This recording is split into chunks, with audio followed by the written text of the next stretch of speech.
Well, last Tuesday night there was no council meeting because of a national conference for councillors in Canberra, and that's fine. But in fact there was a council meeting. It was a secret one. Because there were no delegates from Newcastle, they decided to have a briefing session. Again, that's fine, except the briefing session was held in confidential session.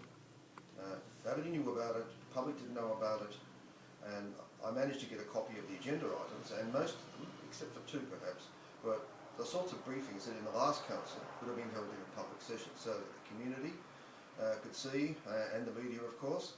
But this council has made an institution really of having meetings in private, briefings and workshops that could and should be held in a public council chamber. And it's a bit ironic for me because most of the councillors that are there now, when they were candidates in 2008, they actually sat in the public gallery for months listening to briefings like the ones they're now holding in private. And they got their handle on how councils work basically by doing that, and now they're denying that right to the broader community.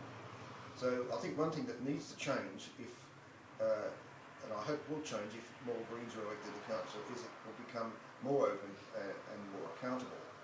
Late last year, well, 3/4 of the way through the council term, they finally decided to put together a community or public engagement charter, all aimed at showing how open and transparent this current council is.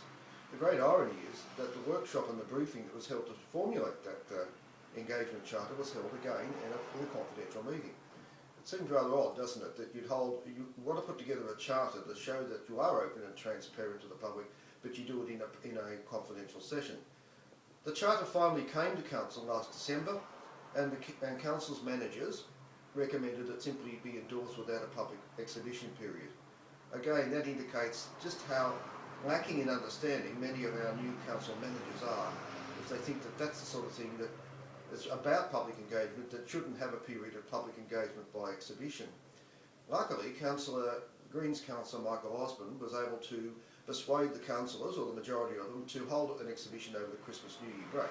Not a particularly good time to have an exhibition period, but better than nothing. There were, I understand, 11 submissions, and including a very well thought out one from our Lord Mayoral candidate John Sutton. Nothing was taken up from any of those submissions.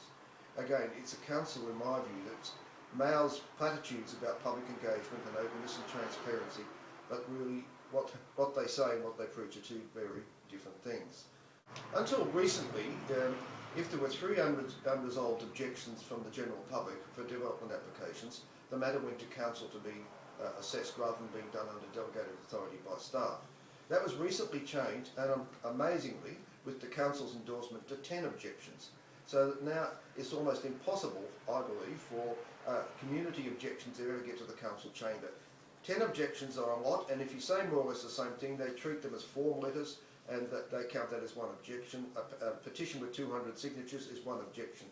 Now, that's something that needs to be overturned by a new council. Handing over your responsibility as councillors on important DAs, your responsibility as a consent authority, a legal consent authority to the staff, is simply not acceptable.